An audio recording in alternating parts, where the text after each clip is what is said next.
Live from their living rooms, Cambridge Vintage Mystery Players are pleased to present case number 12 from the Casebook of the Marshall Sisters Detective Agency.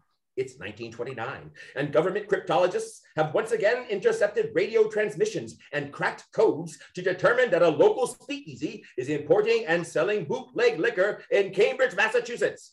Will the Marshall sisters be able to prevent their friend Queenie from going to the hoosegow?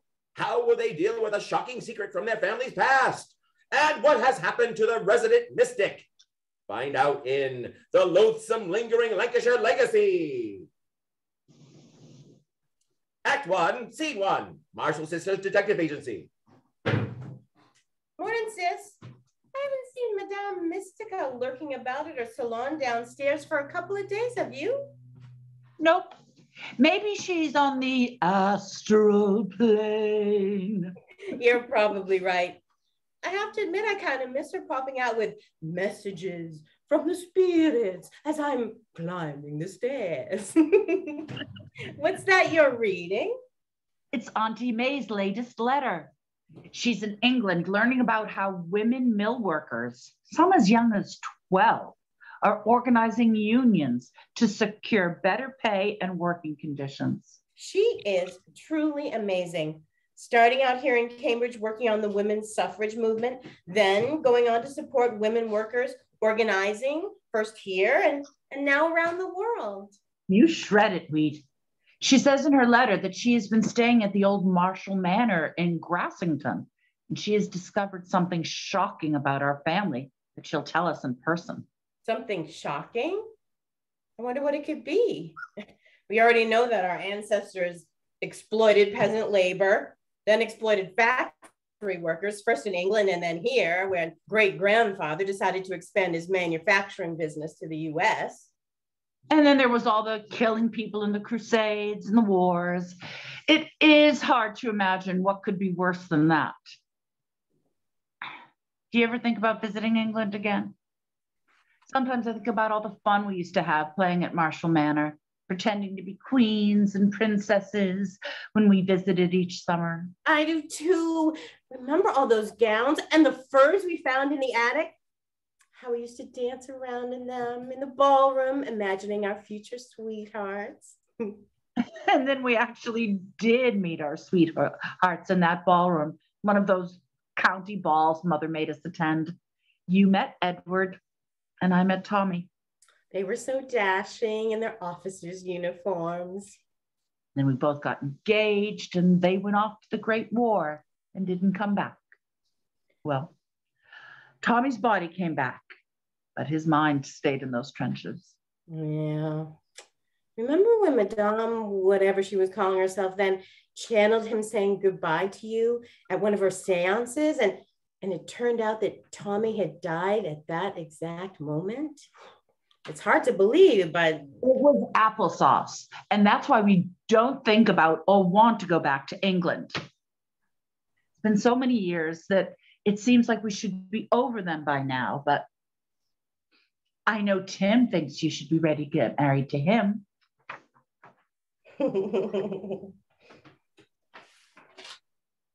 Right back at you, except with Jimmy Morrison. Knock, knock. Come in.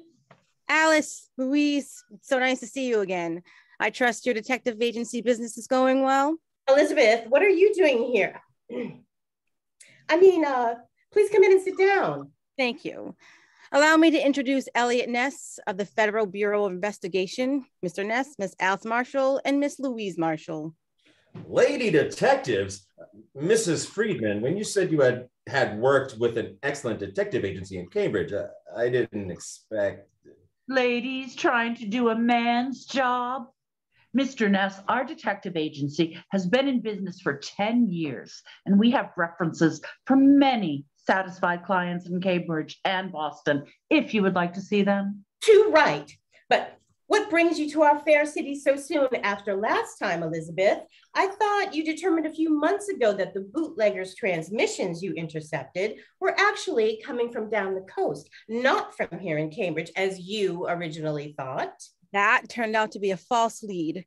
We now think that the transmission signals were rerouted to other transmitters using complicated technological techniques that our staff are still trying to figure out. No way. Say. Oh, how is that even possible? But why are you back in Cambridge now? Of course, it's always wonderful to see you and hear about your exciting job as a government cryptologist. That's why I'm back in Cambridge. The transmission started up again a few weeks ago, and we tracked them to this block. On Friday, Mr. Ness's team of government agents, or G-men, as they are called in the popular press, will arrive and investigate every business in this neighborhood until they track down these criminals. Well, that sounds like quite a case. Thanks for stopping by to let us know. Unfortunately, we have to leave now for an important meeting with the client. Get a wiggle on, Louise. You're leaving, but I was hoping we could hire your agency to help with the case. Sorry, no time. Can't keep a client waiting. You can see yourself out. Stop! On behalf of the U.S. government.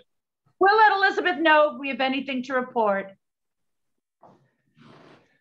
Act 1, Scene 2, 436 Speakeasy. Knock, knock, knock, knock, knock.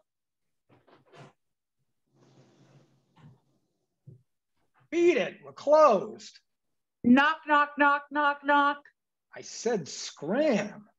You want I should come out and tell you in person? I've had it with this. I'm gonna get a wiggle on and meet up with Tim between his magic shows. Come on, Joe, open up. It's Alice Marshall. Oh, sorry, Miss Marshall. I didn't realize it was you dames. I mean, ladies out there. You should see some of the deadbeats we get pounding on the door all hours of the day and night. Hiya, Alice. Come on in and take a load off. Dorothy and Adina were just telling me about their plans for a new talkie about Adina's life. And we can have Lucia Lynn Moses dancing on the bar when the film opens. Dorothy, I'm excited that you're making a film about my life and that Lucia Lynn Moses will play me, but I'm a woodcarver, entrepreneur, and philanthropist, not someone who dances on bars. This is the celluloid world, Adina, not the prosaic one. We need glitz, glamour, and it.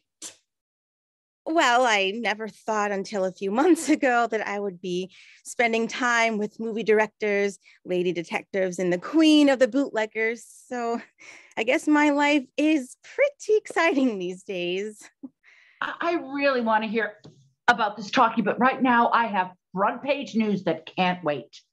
Elizabeth Friedman, the cryptologist, and her G-men are hot on your tail again, Queenie, and they are going to start busting down doors in this neighborhood on Friday. Friday? That's only 2 days away. That is outrageous. Government agents busting down the doors of law-abiding business owners? Well, technically, Dorothy, bootlegging and selling bootlegged liquor is illegal. And while we're on the subject, Queenie, you promised you wouldn't use the radio station transmitter to send coded messages to your suppliers anymore. That's why you were about to be busted, because your messages were intercepted and tracked to this area again.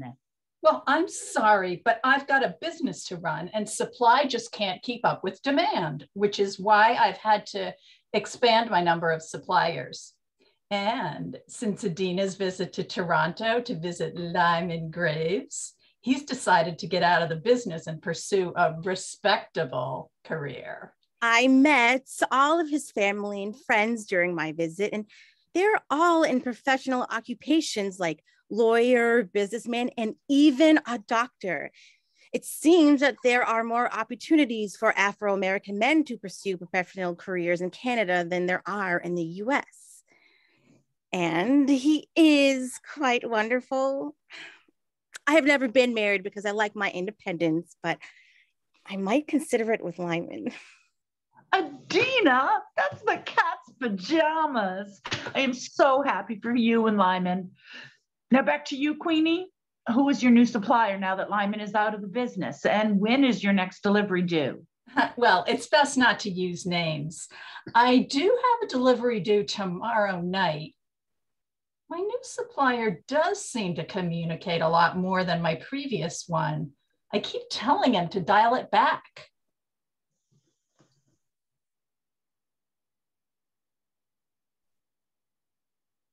And the G-men are coming here on Friday, so we've got to figure out some way to stop it. You just said I can't use the radio station transmitter. Although I recently got some carrier pigeons as a backup way to communicate in case of a problem with radio transmissions. So that's where all the cooing on the roof is coming from. Why couldn't you have switched to that instead of using the transmitter and increasing your chances of being caught? All right. I'm sorry. My new supplier says he doesn't like birds. But right now we have to figure out how to get this place to not look like a speakeasy within 48 hours. How about making it into a tea shop? A refined establishment where ladies meet for tea, cakes, and finger sandwiches will certainly appear to be above reproach when the G-men burst in. Adina, you're firing on all cylinders. We've already got the chairs, the tables, the teacups and linens, and the waiters. Joe, Harry, get down to the tunnels and move the hooch from the Charles River Tunnel to the other one. Then block off the ends outside and here in the kitchen. You want we should pick up some of those 3-tiered silver strands from the Sheraton Commander? How do you know about those afternoon tea stands? And how would you even get into the Sheraton Commander? You're not exactly their usual clientele. I got more class than you think, Miss Queenie. And there are plenty of tunnels under the city besides the ones that you use. Okie dokie. You boys better get started. Now, what am I going to do about getting somebody to do the baking? I'm not exactly Betty Crocker. I have a client on my employment agency books who's looking for a job as a cook. All her references say that she is an excellent baker. Can you get her over here, Toot Sweet? Certainly.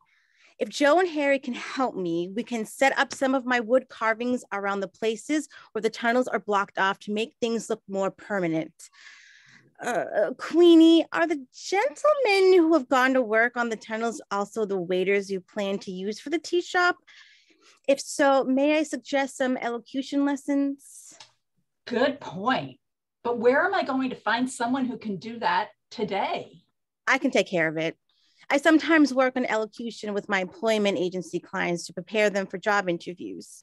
Joe, Harry, get back here so Miss White can give you some elocution lessons. Hello, how much? She's going to teach you how to talk classy. Okay, Joe, let's start with you. So when you go to someone's table to take an order, what do you say? Hey, you dames want Canadian or Scottish tea? Okay, let's just do a bit of work on that. Good afternoon, ladies. Would you like oolong or Darjeeling tea? Hey, do you dames, ladies? Scene 3, Marshall Detective Agency. So Queenie has been using the radio transmitter again? I thought she got it when you explained last time. She got nothing. So now she has 48 hours to transform the juice joint into a tea room and send a message to her supplier's boat in Boston Harbor via carrying pigeon. I thought it was only in books or talkies that people use carrier pigeons. And what are they going to do about Elizabeth and her G-men? They can come back here at any minute. Knock, knock, knock. Open up in there. I haven't got all day. Keep your hair on and come in, Mrs. Myers. What's got you all hot and bothered? Have you seen that crazy Madame Mystica dame today? No, we were just saying we haven't seen her in a couple of days. And what do you care? I thought she drove you crazy. Oh, she does.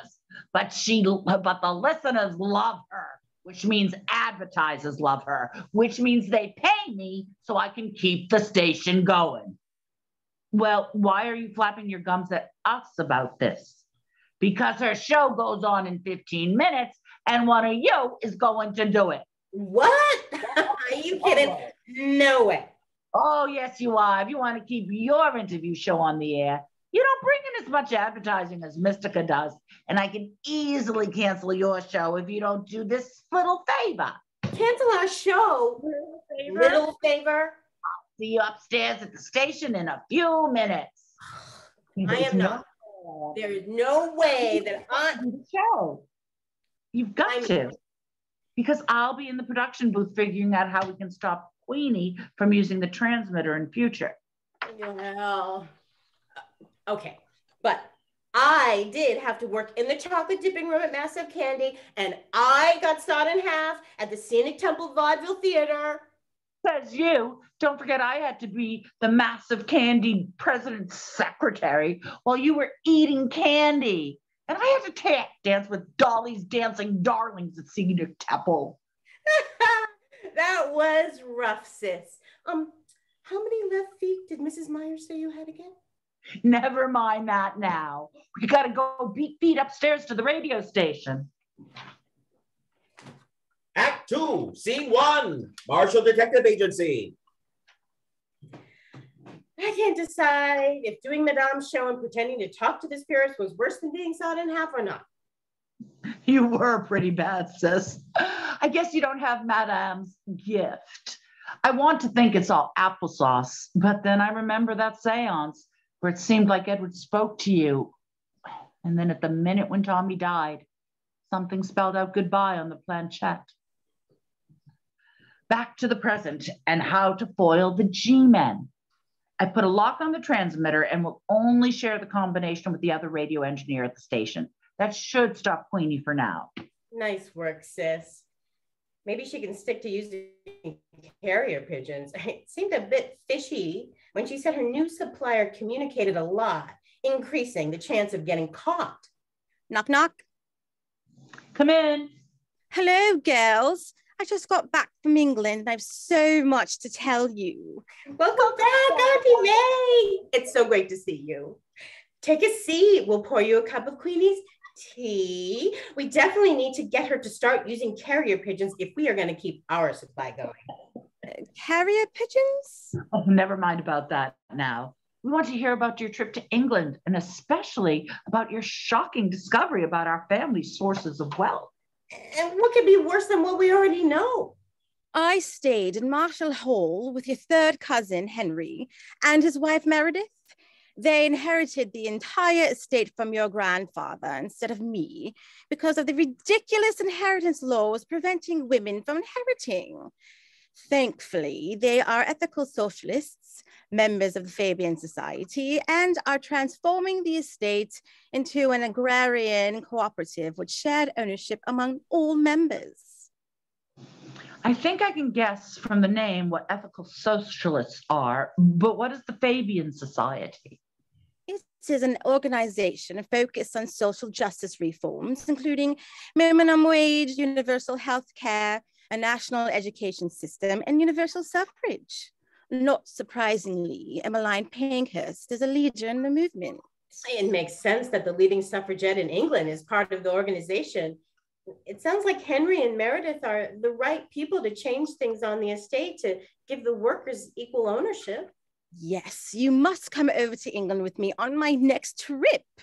I've told them all about your agency and your radio show, and they are excited to meet you.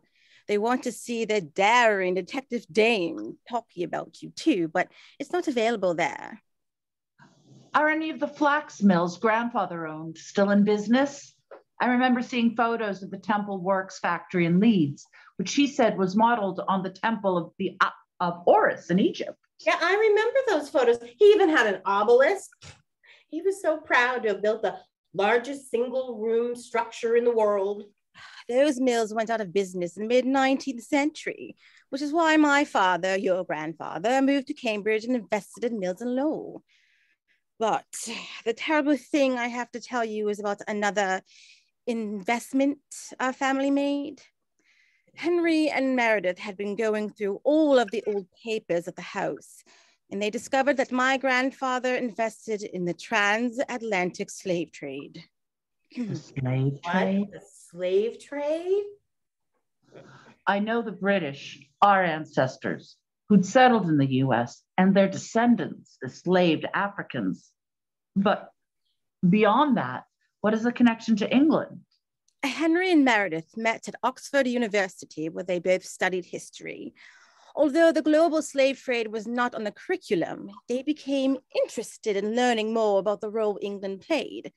They did research on individual historic documents, including those at Marshall Manor, and discovered that Liverpool was the center of the global slave trade in the 18th and 19th centuries. What was great-grandfather's role? It is very painful to talk about this, but like many other businessmen at the time, he invested in the slave trade as one would invest in another commodity. And that is part of the source of our family's wealth that helped your grandfather establish, and your father continued to run the factories here in the US. And pay for our nice house on Brattle Street and our education. This is shocking. I always think of the people in the southern US states as the guilty ones because they enslaved people and fought in the Civil War to keep slavery going. Me too. But I never thought about the people that captured and transported the enslaved Africans and those who profited from it. And lo and behold, it was our family. Meredith and Henry are continuing their research to see if they can identify descendants of the individuals who were enslaved so they can make financial restitution. Count us in. Act 2, Scene 2, Refined Ladies Tea Shop. Nobody move. This is the FBI, and we have this joint surrounded. Good afternoon, gentlemen. I am the proprietress of this tea shop, which is mainly patronized by ladies, but I'm sure we can find you a table. How many will that be? This is not a tea party, ma'am. It is a government raid on an establishment suspected of selling illegal liquor smuggled in from Canada. Very idea. I am shocked at your implication, Mr. Ness. Elliot Ness. And your name is? Queenie. Queenie, eh? I knew I recognized you. You started in that Queen of the Bootleggers talkie last year. Yes, I did. I hope you enjoyed my performance. As you know, starring in a talkie as a bootlegger does not mean that one is a bootlegger. And thankfully, the world famous Hollywood director Dorothy Arzner is here filming her latest talkie, so can explain that to you. As the greatest director of my generation, I would be happy to explain the difference between real life and the talkies to this gentleman some other time. Right now, I am busy filming. Filming a Hollywood talkie in a Cambridge tea shop? Isn't that a bit tame for the big screen? My dear Mr. I capture lives of amazing women on film, wherever they happen. For example, I am currently filming Miss Adina White, professional woodcarver, entrepreneur, and philanthropist. And you and your clod-hopping goons are interrupting the creative process. Well, we still need to search the premises thoroughly. Go right ahead. Please try not to disturb my ladies' enjoyment of their afternoon tea any longer than absolutely necessary. Apologies for this disturbance, ladies. Please continue to enjoy your tea, and I'm sure this absurd misunderstanding will be cleared up soon. Okay, boys. Be sure to check everywhere, including behind the paneling, for a hidden tunnel running down to the river. Adina! Let's get back to filming some of your wood carvings while you talk about this work and your inspiration. Lights, camera, action! I started carving as a child, and my work is inspired by nature. This fireplace screen has a flower and vine motif that is based on my mother's garden in our house in Ohio. I sketch my ideas first and then carve them into the wood. Fireplace screen, eh? Good way to hide a tunnel. Cut! Mr. You! are interrupting a live filming of a talented artist. As the great director of my generation, I am not accustomed. I don't care if you're the Queen of Sheba, madam. I am here on behalf of your government to stop illegal trafficking in alcohol. Miss White, how long have you been working on this piece? I created the sketch several months ago and started carving this piece last month. As you can see over here, I create very detailed carvings of each flower, leaf, and vine section, which is very time consuming. Last month, so the tunnel can't be behind this carving. I'll go see what my men have found in the kitchen. Please ask your men to tread lightly in the kitchen, Mr. Ness, so the cakes in the oven don't fall. You know how temperamental sponge cake can be, I'm sure. Act 3, Scene 1, Charles River Tunnel. I still don't see why you girls had to come with me tonight to meet my supplier. We got rid of the G-men too sweet. Anyway, I thought we told him to cheese it for a while. We want to see who this guy is, just in case he shows up and figure out if he's trying to get you caught. Everyone in the biz knows the best way to stay off the radar is to limit radio communications, especially with exceptional code breakers like Elizabeth on the job. And how? I wouldn't be surprised if she brings down Al Capone one of these days. It is suspicious that he wouldn't switch from radio to carrier pigeons. What did you say your supplier's name is? I didn't. And he said he won't use carrier pigeons because he has a horror of birds from an incident in his childhood. We must be almost there. I can hear the water. Let me go first. I can signal the boat with my flashlight. Oh, good, they're here. Why don't you girls just stay in the tunnel while I meet the boat at the bank? No way. My dear Queenie, how wonderful to see you. Professor Winslow. You're the new supplier? Why, Mrs. Marshall, I didn't expect to see you here. Same to you, Buster. So you switched from one illegal operation to another. You started by trying to discredit Dorothy Arzner in Hollywood to get her talkie director jobs, then became a so-called gentleman jewel thief, and now you're a rum runner? The beauty of this modern world is the opportunity to continually reinvent oneself. Are you still running your little detective agency? Little detective agency? Why, I oughta. May I point out that we are conducting an illegal operation here and should nix the chit-chat. Winslow, have your boys unload the stuff onto these carts for Joe and Harry. And while they're doing that, Professor, I'd like to know why you've been trying to get Queenie arrested.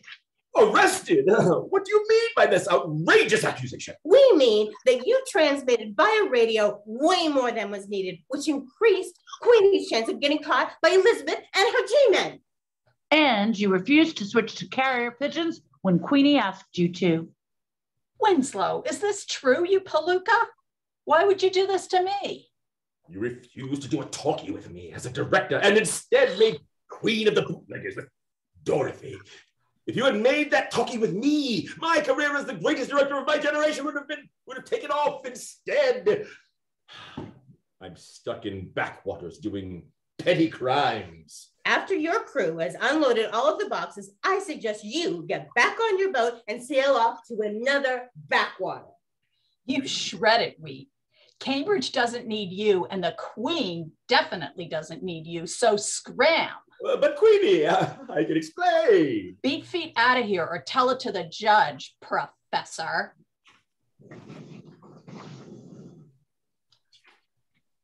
Act 3, Scene 2, Marshall Detective Agency. So you can imagine how horrified we were to find out that our ancestors invested in the enslavement of African people, Adina. I always thought of white people in the southern US as being responsible for owning slaves and fighting in the Civil War to keep slavery going. Never really thought about who brought them here and how people in England benefited from slavery in this country. My friend and sister Afro-American philanthropist, Charlotte Hawkins Brown, has done a lot of research on who benefited from slavery. And Boston and Cambridge are not free of its taint. This includes Harvard University. What do you mean?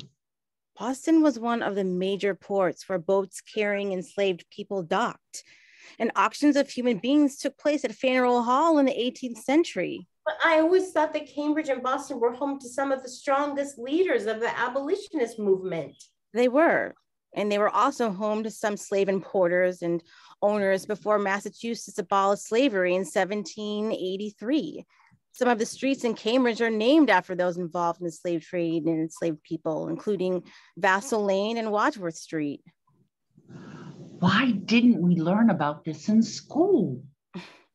The true American history has been hidden or buried to keep the vision of the US as home of the free.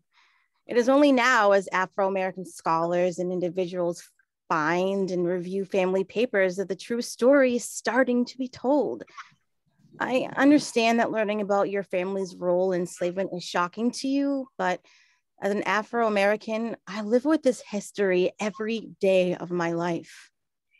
I don't know what to do about these terrible truths. Acknowledging the truth is a starting place. Sharing and learning more about the true history of our nation and our city is also important. I suggest you invite Charlotte Hawkins Brown to be interviewed on your next show so your listeners can continue to learn more about all of Cambridge history. Ring, ring. Good afternoon, Marshall Sisters Detective Agency. You've got my who in lockup?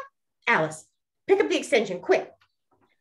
I said, this is Officer Sullivan, and we got your Nan Murdoch here in the Central Square Station lockup. We don't know any Nan Murdoch. You must have the wrong number. Officer, this is a terrible mistake. Madame, Miss Murdoch, please. Listen, we brought her in a couple days ago on fortune-telling swindle charges going back years from New York and Boston. One of the Boston officers who'd been looking for her was over at his mother's house in Cambridge and heard Madame's show, so we tracked her down. She just kept flapping her gums about the round heads of Europe. Madame! She's got a lot of names, but we finally identified her as Nan Murdoch from Coma Island and the east side of New York. Please get down here and pick her up now. She's driving the whole station crazy. Oh, I'm begging you. You gotta get out of here now. Oh, Flaherty down in the lockup has already had a nervous breakdown from dealing with her. Officer, you will be hearing from my clients who are the highest in the land about this outrage. Well, that explains her absence. I'll run upstairs and let Mrs. Myers know. I'll run over to the hoosegow and spring Madame. Her show is due to start in 20 minutes, and I am not doing that again. Act 3, Scene 3, Refined Ladies Tea Shop.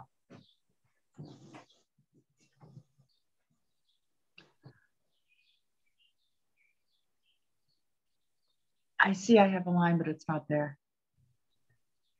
Queenie, what's going on here? Look, lady, I've tried and tried to contact the spirit of your damn cat, Fluffy, and he's not showing up, so get off of my phone. Queenie, what's going on here? Shh, help yourself to some tea and take a pew. We're listening to Mrs. Myers doing Madame's show on the radio, and it's a scream. I don't understand why you can't reach Fluffy. He always communicates through Madame. Well, Madam isn't here, so get off of my phone. Mrs. Myers, how dare you talk about Fluffy in that way to Mrs. Farnsworth? Fluffy, are you here with us tonight? Come to Madame. Hallelujah. I never thought I would be this happy to see you, Madam, but welcome back. Sorry to shush you when you came in, Louise. That's copacetic, Queenie. I wouldn't want to miss that radio show. Where's Alice? She's gone to see if Jimmy Morrison wants to go out to dinner with her tonight. He's got it bad for her. And she's been giving him the bum's rush for a while, but after we talked about our lost fiancés a couple of days ago, we've both been thinking, has been more than 10 years. So does that mean we're going to see more of you and Tim in here? You just may. Now, what are you going to do about your business supplies now that the professor has faded into the sunset? Well, I've decided to keep the name Refined Ladies Tea Shoppy as an in-joke for my customers. But don't worry, I'll find someone who likes carrier pigeons and can continue to supply me with the tea you all enjoy. Cheers to that.